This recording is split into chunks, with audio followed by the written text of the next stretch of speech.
Wow! Ang ganda naman yan! Ang galing talaga mga kulilits! Sino ang nag-isip ng design yan? Tatlo kami nagtutulungan. Oo nga, Nebo. Kapag marami nag-iisip, mas maganda ang kakalabasan. At siguradong mas malayo din ang nabot ng inyong imahinasyon. Imahinasyon? Ano po yun? Imahinasyon, in English, imagination. Iyon ang kakayahang taglay ng ating mga utak para makapag-isip ng iba't iba at kahit anong bagay, totoo man o hindi. Sa imahinasyon, makapaglalakbay ka kahit saang malayong lugar ang iyong naising puntahan. Nebo, ibig sabihin, ang magaling magkwento at mag-drawing ay magaling din sa imahinasyon. Tama! Katulad ng mga istoryang ikikwento ko sa inyo. Kahit bata ka, pwede pa rin na maging malikhain ng iyong isip tulad ng mga animators na makikilala natin ngayon.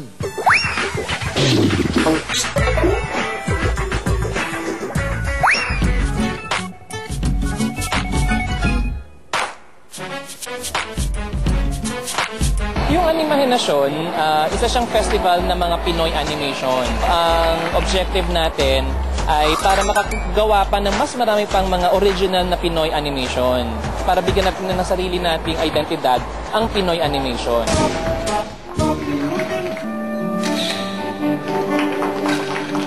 Matagal na ito nasimula sa atin.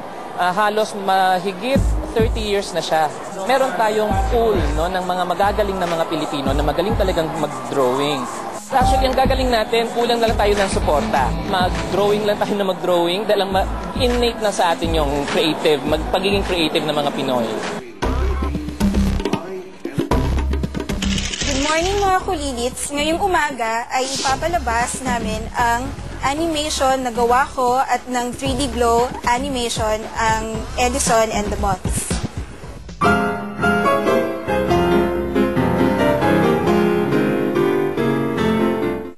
Ang istoryang ito ay tungkol sa isang bumbilya na ang pangalan ay si Edison.